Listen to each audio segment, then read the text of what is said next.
Ashamaa harka fuudhe kabajamtoota hordoftoota maatii chaanaalii kiyyaa nageenyi fi araarri jaalalli waaqayyoo lafaaf iddoo jirtanitti isiniif haa baay'atu. Nagaa keessanii ani nagaa fayyaa kooti galata waaqayyoo isinis akka nagaa taatan maqaa waaqayyootiin abdiin qabaa. Kabajamtoota hordoftoota maatii chaanaalii kiyyaa like, share, subscribe, comment gochuudhaan waan jajjabeessaniif waan faana taataniif guddaa isaanaaf galatooma isiniin jedha. Warroonni maatii chaanaalii kiyyaa taatan yooyyaa baga nagaan dhuftan isin madde jira. Warroonni chaanaalii kiyyaaf haarawaa taatan subscribe gochuudhaan maatii chaanaalii kiyyaa ta'a isiniin jedha. Akkasumas viidiyoo kana daawwattanii yoo xumurtan osoo tole like gochuu hin dagatinaa. Akkasumas yaada viidiyoo kiyya irratti qabdanii komentii irraa naaf kaa isiniin jedha. Mirgi komentii eegamaadha. Komentii keessan immoo hin dubbisa. Komentiin keessan na jajjabeessaa, komentiin keessan na ijaaraa gara fuulduraatti kana caalaa jabaadhee cimee akka hojjedhuuf faayidaa guddaa naaf qabaa isiniin jedha. Egaa kabajamtoota hordoftoota koo oduu isinitti baay'isee dhiifama isiniin jedha. Guyyaa har'aa kana wanta ofii kiyyaa dubbisee wanta ofii kiyyaa na fayyadees jira. Isinis dammoo isin fayyaduu danda'a jedhe yookiin dammoo namoonni hin beekne yoo jiraatan isin fayyada. Namoonni beektan immoo yaadannollee isiniif ta'a jedhee wanta yaade tokko qabadhee isiniif dhiyaadhee jira jechuudha. Amma kallattumaan gara viidiyoo kiyyaatti isin dabarsa. Viidiyoon kiyya inni guyyaa irraa qabadhee isinii dhiyaadhee akkuma mata duree irratti argitanii dogoggora yeroo bishaan dhugnu taasisnu keessaa ja'adha jedha. Dogoggorri yeroo bishaan dhugnu taasisnu maalinni yoo jenne hedduudha, garuu isaan keessaa muraasa isaanii ja'adha kan inni qabadhee isiniif dhiyaadhee.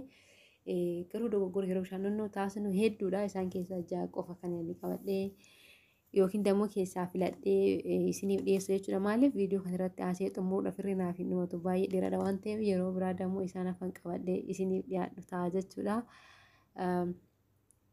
Dogoggorri yeroo bishaan dhugnu taasisnu egaa akka qorattoonni, beektonni, qo'attoonni jedhanii barreessanii lafa kaanitti ani immoo dubbiseetiin kan hin dhufe isiniin jedha. Doktora taateertaa akkanaan jenne. Hundi keenya iyyuu jechuudha.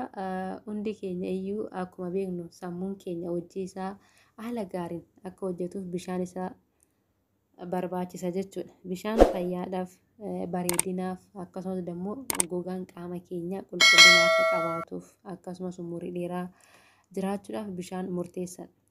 Bishaan jireenya keenya keessatti guyyaadhaa guyyaatti kan nurraa adda hin baane yookiin dammoo isa yeroo hunda waliin jiraannu keessa isa bu'uuraa yaa ta'u iyyuu malee nuti garuu akkaataa itti fayyadama bishaanii namni gargariin haalumaan kan fayyadamu jira. Namni gargariin dammoo haalan kan hin fayyadamne jira. Isaanis dammoo namoota akkamitti yookiin dammoo maal goona kan jedhu gadi kana jira.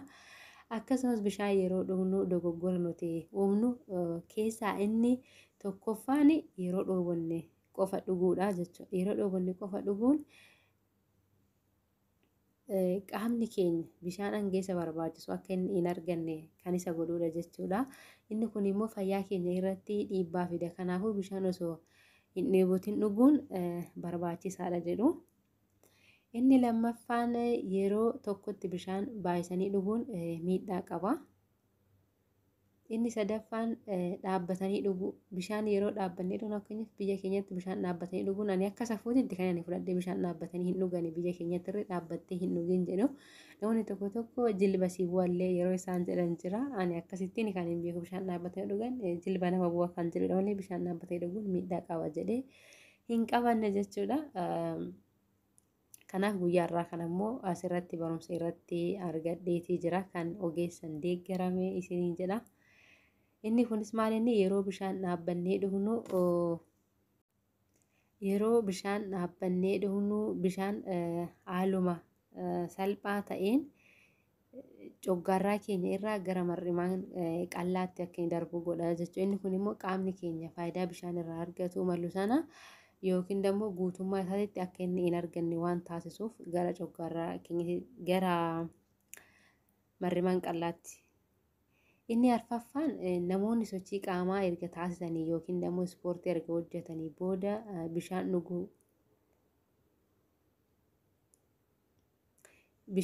Yoo bishaan dhuguu baatanii salphumatti yeroo ispoortii hojjetan yookiin dammoo yeroo sochii qaamaa taasisanii qaama isaanii keessa bishaan jiru suni bifa dafqaatiin gara alaatitti ba'ee jira waan ta'eef bishaan biraa dhuganii yoo bakka hin buusne inni kunis miidhara jechuudha. Sababni isaa yeroo ispoortii hojjannee dhufnee dafqinee dhaqnee teenyee yoo bishaan dhugnee bakka hin buusnu ta'e mallattoon namatti agarsiirre mataa nama dhukkubuudhaan jedhu. Kanaaf ispoortii yookiin immoo sochii qaamaa wokirre ispoortii haa ta'u waanuma kamiyyuu yoo hojjanne yoo qaama keenya keessa bishaan gama dafqaatiin kan ba'u ta'e yookiin immoo kan dafqinu yoo ta'e bishaan dhugnee iddoodhuma isaatti akka bakka buusnudha jechuudha.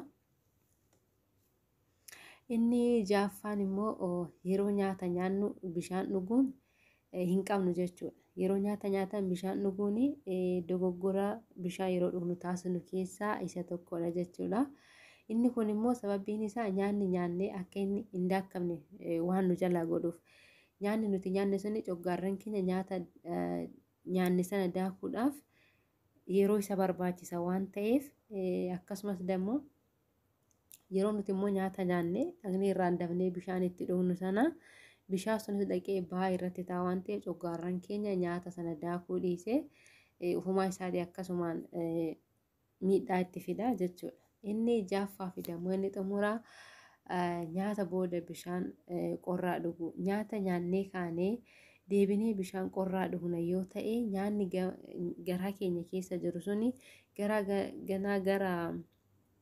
coggaarraa keenyaa afaan bira darbe nyaanni gara coggaarraatti kan inni deemu waan ta'eef coggaarraa keenyaa deemee gara coggaarraa bira darbee gara marrimaan keenyaa deema waan ta'eef nyaata nyaannee dafnee irraan bishaan hoggaa dhugne bishaan dhugnu sunis dammoo isumaanuu qorraadha waan ta'eef gara qaama keenyaa seenee bishaan sunillee hanga inni ho'utti yeroo fudhataa jechuudha. Kanaafuu nyaata nyaannee kaanee dafnee bishaan kan irraan dhugnu yoo ta'e inni kunis faayidaa osoo hin taane miidhaa kan qabudha jechuudha.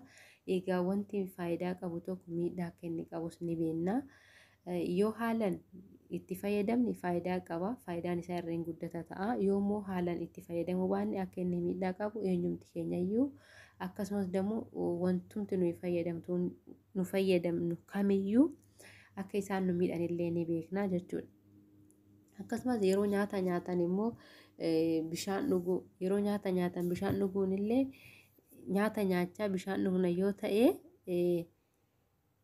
inni kun immoo nyaanni nyaanne sun akka inni hin daakkamne nu jalaa godha jechuudha. Nyaanni nyaanne sun akka inni hin daakkamne godha. Inni kunis maaliif inni kunis jaaffaa wajjin walitti siiqa jechuudha. Nyaanni nyaanne sun coggaarraa keenya irra dhaqee achiin gara marrimaan qallaatti darbeeti kan inni daakkamu waan ta'eef bishaan dhugnee irraan dhugne sun immoo dhaqee bahaa itti ta'a waan ta'eef ofuma isaatiifuu itti ulfaatan qaamni keenya kutaan qaama keenyaa inni nyaata daakuudhaaf nu fayyadu suni haala salphaa ta'een hojii isaa yookiin immoo gahee isaa akka hin baanne waan isa godhuuf inni kunillee faayidaa osoo hin taane miidhaa qaba jechuudha. Kabajamtoota hordoftoota koo hanga ammaatti waan wajjin turtaniif guddaa isaa galatoomaa isiniin jedha. Yaada viidiyoo kana irratti qabdan komentii ranaaf kaa'aa nan dubbisa komentii keessanii. Wanti balleessa yoo jiraates dhiifama isiniin jedha. Akkasumas immoo nan gorfamalleedha komentii keessaniin isiniin jedha. Waan dhaggeeffattaniif guddaa isaa galatoomaa. Hanga viidiyoo biraatiin walitti deebinutti turtii gaarii.